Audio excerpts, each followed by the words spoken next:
but the client may take years to really get to that concept at a deep level. It was nice to know that there was a reason for this, and that it could be corrected, rather than being sentenced to this for the rest of my life, these failings. It was nice to know that it wasn't me, it wasn't my fault.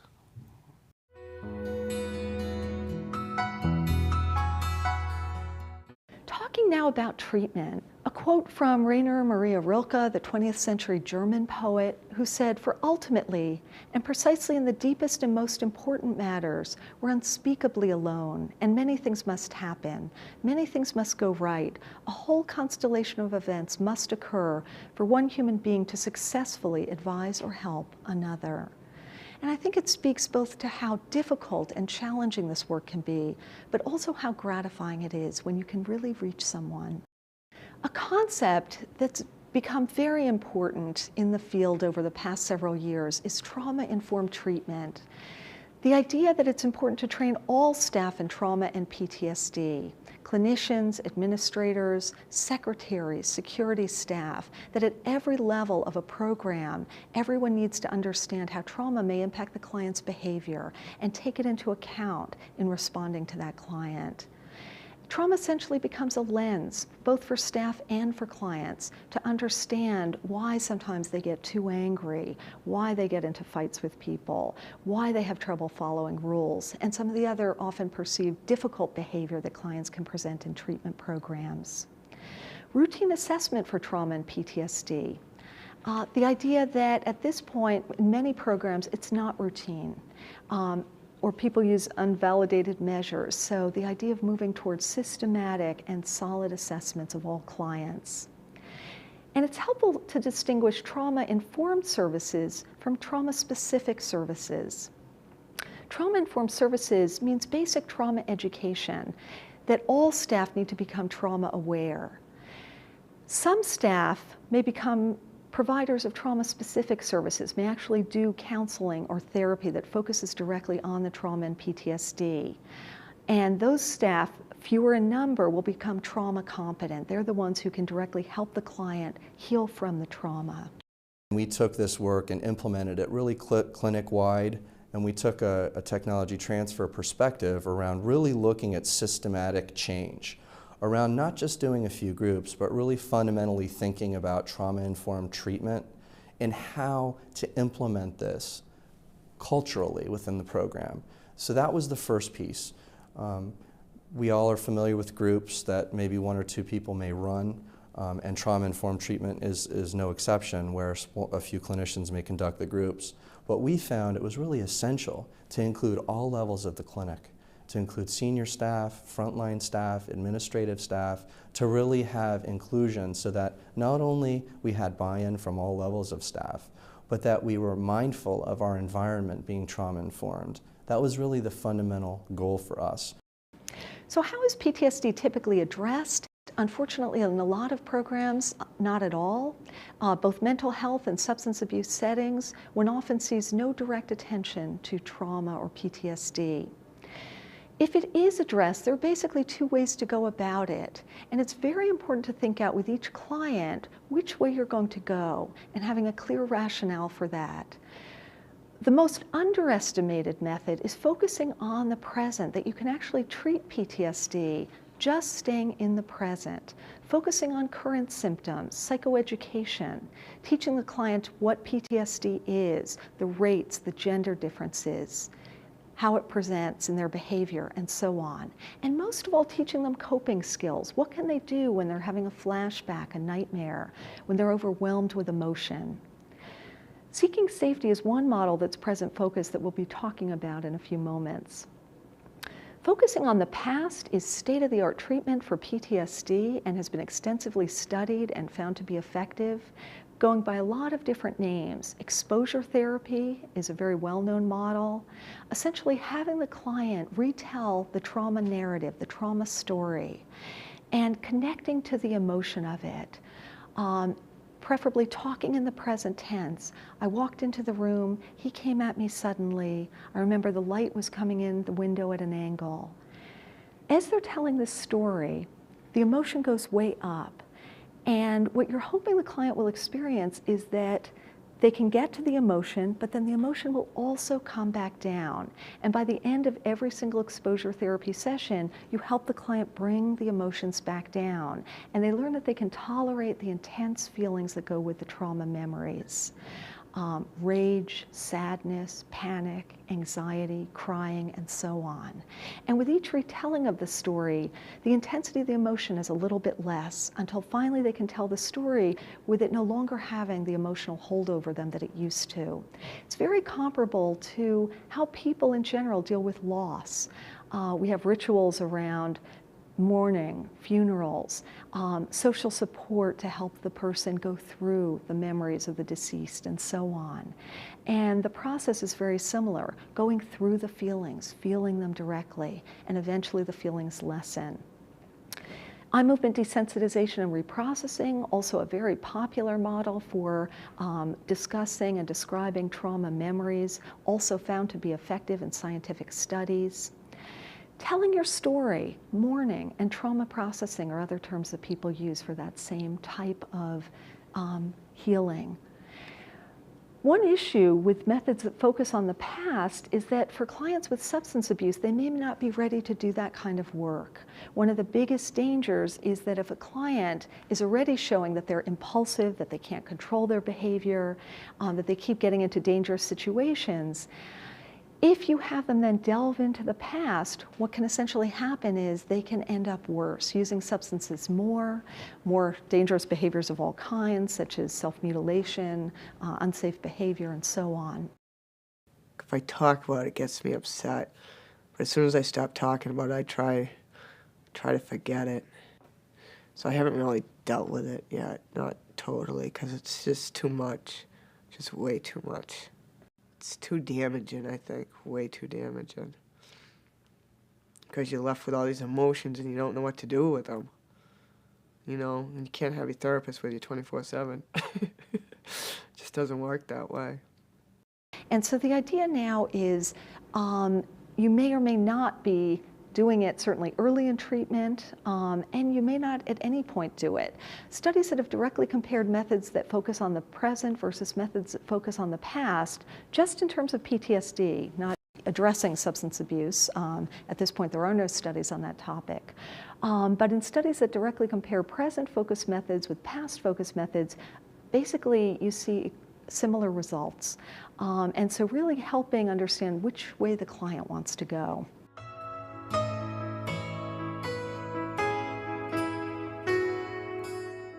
In the early 1990s, I received a grant from the National Institute on Drug Abuse to develop a model of treatment for PTSD and substance use disorder. Thus far, there have been a variety of studies of seeking safety. Some examples of some of the pilot studies, one on women outpatients, women in prison, men outpatients, men and women veterans, and 2 controlled trials, one on low-income urban women and one on adolescent girls. And the website, www.seekingsafety.org, always has a paragraph on each study and also the full article that you can download. I was very inspired by Judith Herman's book, Trauma and Recovery, published in 1992, in which she reviewed over 100 years of clinical description of how people recover from traumatic events. And people have used different terms for it, but essentially, she identified 3 key stages. First, the idea of safety, that the client needs to get out of dangerous relationships, stop misusing or abusing substances if they're doing that. Learn coping skills, learn how to function, learn to decrease some of the key symptoms of PTSD. Basically, getting a foundation from which they may go on and do the phase of mourning. In mourning, the client directly tells the trauma story with all the emotion connected to that and tries to create some sort of meaning from it.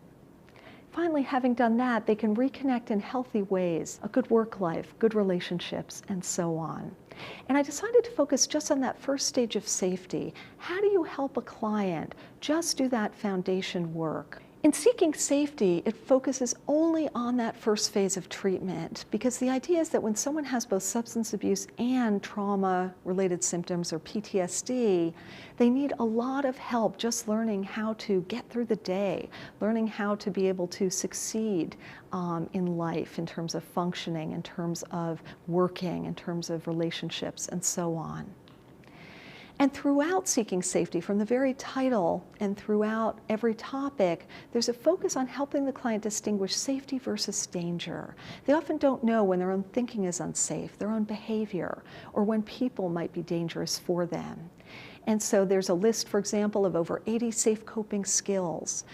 There's a safety contract, a safety plan. At the beginning of every session, they check in about their safe and unsafe behaviors of that week, with unsafe behaviors being whatever they or the clinician decides is unsafe. It might be internet addiction, gambling addiction, hanging out with people who are dangerous to them, cutting, burning, binging, purging, any behavior that's currently causing problems in their life. The format of the treatment is 25 topics, evenly divided between cognitive, behavioral, and interpersonal themes. And the idea was to be highly flexible. In many frontline programs, there's a shortage of resources. Typically, clients in substance abuse treatment, for example, will never get individual therapy. In many programs, the stays are quite short. And so the idea was to design a model that could be used no matter how short or how long the program was. Some clients I meet with once a week. There have been clients that have been in crisis that I suggested that we meet twice a week for a short time to kind of get them through the crisis, and that's been very helpful. I also have no problem with a particular session spending a couple of weeks on it. I tend to do that quite a bit of the time. So it can be conducted in few sessions or many sessions. In the setting where I work, for example, clients sometimes come in for a 3-day detoxification from substances. In that time period, you can still teach them about PTSD. You can still teach them 1 or 2 coping skills that may help them when they walk out the door. Or if you have the luxury of a 6-month residential program or some extended stay, what you can do is take each topic and do it over multiple sessions. Every topic has multiple handouts, and the idea is to really use the material in ways that help the client deepen the work. It can be used for group or individual treatment, and the format is identical. The topics and handouts can be done in any order. You may decide that a client has a particular issue and you would like to go to the 3rd topic in the manual. Or the client may decide on seeing the list of topics that there's something that they would like to address. Similarly, in every session, when you give the handouts, the idea is to let them scan through them and then go where they want to go. Ask them a question like, what strikes you? What do you notice? What would you like to focus on? And just let them move amongst the handouts. It can be run in open groups or closed groups, depending on the setting. In many settings, clients come and go frequently, and so closed groups really aren't an option. And the idea is clients can join at any point along the way. Typically, it helps to have the client do at least the topic PTSD before they join the group, just so that they'll have a language to share in common with other clients who know what that is. But basically, clients are ready to go once they have that basic understanding. It can be used with women, men, or mixed gender. In general, single gender is preferred if possible. Clients tend to feel safer, and there's a different dynamic if it's all women or all men. But basically, it can be done in whatever form you're normally running other groups. Outpatient, inpatient, residential, and can be conducted by counselors. Counselors who are familiar, for example, with relapse prevention tend to feel comfortable with it because the idea is it's coping skills oriented. Because it doesn't ask the client to go back into the past, and in fact specifically tells the client, we're not going to be doing that at this point. It doesn't tend to evoke intense emotion or unstable behaviors. Some of the other things that were really important was the work is skills-based. And I can't emphasize that enough, because a number of the clients reported that talking about trauma would have been something they would have been unwilling to do and had been part of the resistance for them to deal with these issues in the past. So the fact that it was skills-based and also, very importantly, that it was present-focused was really fundamental to them. The session length and pacing can adapt to the setting. Some people do it once a week for an hour as a group, for example, or twice a week for 90 minutes. Whatever the basic intensity is of the other kinds of groups that are done in the setting tends to work. The treatment is structured, which is by design. The nature of PTSD and substance abuse tends to be impulsive, overwhelmed, not planning well, not really coping, not sort of knowing how to use time and so on. And so the idea is that in the very format of the session, to help the client learn what it is to pace, to share time, if it's a group, for example, and basically to understand that there's a certain consistency around how the structure of this session goes.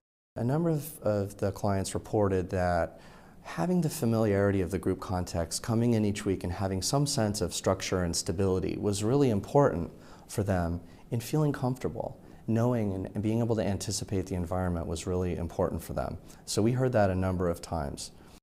The format of the session starts with a check-in. Since the last session, how are you feeling? And feeling does not have to be an emotion word. They don't have to say anxious, depressed, angry. It's basically an update. How are you doing? What's new in your life now? What do you want to let us know?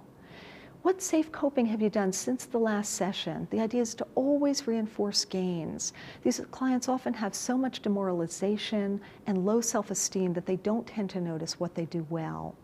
Any substance use or other unsafe behavior, however you and they might define unsafe behavior. Binging, purging, self-mutilation, suicidal attempts, gambling, hanging out with dangerous people, and so on. Did you complete your commitment? The commitment is essentially like homework in cognitive behavioral therapy, but the term commitment is used because it's almost a higher order word. They're committing to their recovery. They're making a promise to do something, no matter how small, to improve their lives between now and the next session. Case management update. In an initial study on this population, I found very low rates of clients utilizing treatments. And you tend to find sometimes that they stay isolated, they don't reach out for help. And so the idea is from the very start of treatment to do a systematic assessment of a whole variety of case management areas, and then throughout the treatment to try and link them up with services that they might need, whether it's parenting skills, medication, inpatient stay, 12-step groups, job counseling. Then a quotation, which is designed to help them connect emotionally with the topic. Just a very brief 1 to 2 minute intervention to inspire them to work on the topic that's going to be addressed. For example, the session PTSD has a quote from Jesse Jackson. He said, "You're not responsible for being down, but you are responsible for getting up." And a client reads the quote out loud, and then we just discuss what's the main point and link it back to the topic. It's not your fault that trauma happened to you, that you lived through these horrific events, but there is a lot you can do now to get better. With the quotations, they were actually kind of funny. They would take them out and tell them to their peers, you know, the quotations. I would come in the morning and find them up on the chalkboard, you know, as like inspirational sayings for the day, things like that. So they really resonated with the quotes.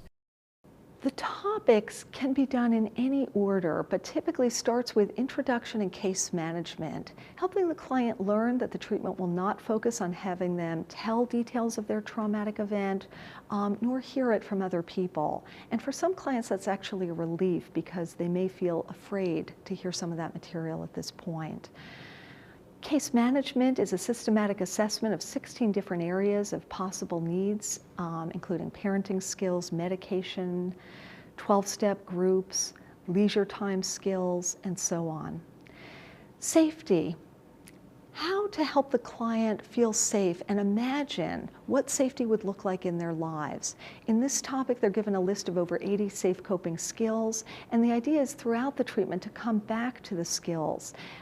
If they say, I don't know how to cope with this event that's going on right now, one can always draw them back to the list and say, any ideas there, anything that might work for you? And the idea is really to give them a very large menu of options, and there's nothing particular that they have to use or have to learn. The idea is to empower them to make a choice. And if something doesn't work for them, just let it go. What else might work for you here? Because I found that if I didn't have coping skills, I would relapse. I have a long history of relapse. Without the coping skills, I didn't really learn how to sit with myself and deal with the feelings that came up. Flashbacks, nightmares, you know, symptoms associated with the PTSD. It's so easy to feel, with PTSD, I mean, you feel powerless. You know, the feeling of powerlessness is throughout, and then you take that and you put it into a prison setting, and you know, it's easy to feel even more powerless. So I think the safe coping skills gave them a way to feel in control of how they felt and how they acted, and more empowered in the setting that they were in an internal way, because there's so few kind of external ways that they can be in control and be empowered. In the topic safety, they also learn about the 3 stages of treatment, that the first stage is safety, learning how to establish functioning and basically reduce symptoms. The next topic is PTSD, taking back your power, where they learn the symptoms of both simple and complex PTSD. They also learn that taking back your power means being compassionate about your experience, understanding that you didn't control these events, but that these events have very much affected how you are now. Substance abuse, picking a way to get and stay abstinent from substances. In most programs that will be an abstinence focus, but in some programs it may be harm reduction, being willing to work with the client to reduce use in whatever ways they're willing to reduce it now. If they were using 2 substances, such as heroin and alcohol, and they're willing to give up the heroin, that's a great step forward. If they were using every day and they're willing to go down to every other day, that's a great step forward too. But again, depending on the program and being very respectful of program policies, one helps the client identify how they're going to get abstinence. If they do pick a harm reduction approach, it's very important that there be a contract around it, that it's not licensed to just use, but that there are specific limits around it. I will use no more than 1 drink a day, measured with a shot glass, or so on. In the topic substance abuse, they also learn about the value of 12-step groups. Many of them already attend those groups. But they also learn the idea that 12-step groups were not designed to address trauma or PTSD, and so to really make use of those groups for what they can offer, but to also know that they may need other places to address trauma and PTSD. Many of these clients have such incredible low sense of self when they come to the group, because they have failed at past attempts of remaining sober. And the way that the model works is wonderful for them, because they learn that, okay, if they have a slip, they can figure out what they need to do in order to stay sober in the future, and that it is not the end of the world. And they can also receive support from the group instead of criticism for having slipped. And that works very well. So I think what really helps them is that the material helps them to build self-confidence in their ability to manage their symptoms of both substance dependence and PTSD. Asking for help, how to reach out when they feel that they're overwhelmed or can't cope, not to feel isolated and alone. Detaching from emotional pain, also called grounding, one of the key skills in the treatment.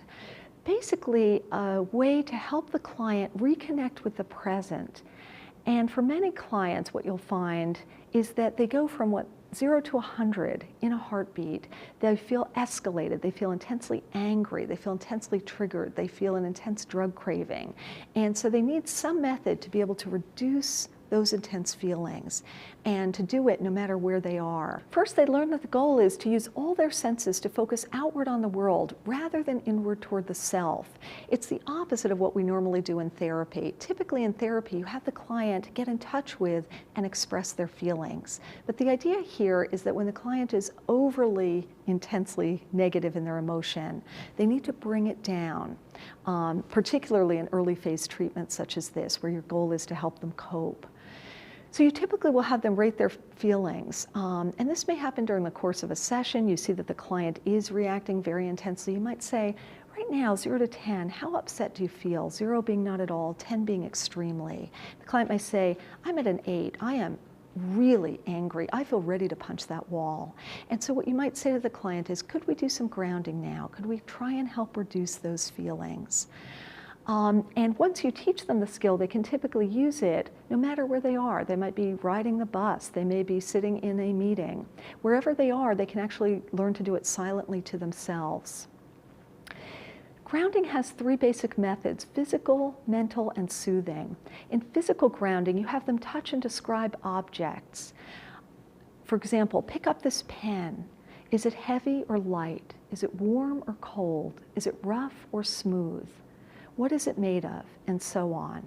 You might have them look around the room and describe colors. Name all the colors you can see: white, green, red, pink, blue, purple, and so on. And when they start to no longer be able to name some, you just switch to a new question. You just want to keep them going on this present-focused sensory experience.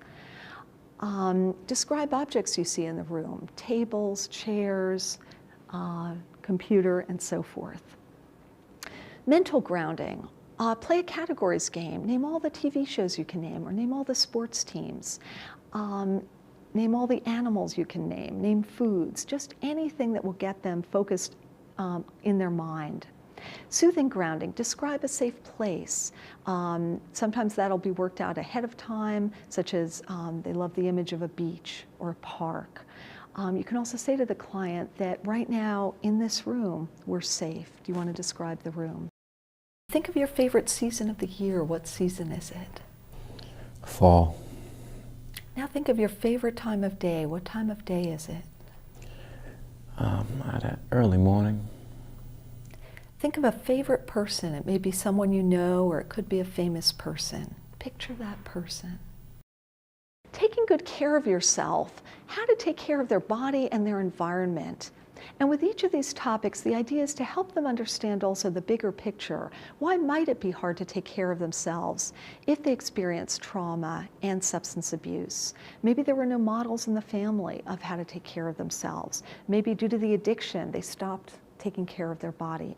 So for example, in the topic, taking good care of yourself, the clients will go through a set of simple yes/no questions. Do you have annual medical checkups? Do you take all medications as prescribed? Do you always drive substance-free? Do you have at least an hour of free time a day? Do you take vitamins daily? Do you avoid walking or jogging alone at night? Do you have at least one social contact every week? Do you spend within your financial means? And so on.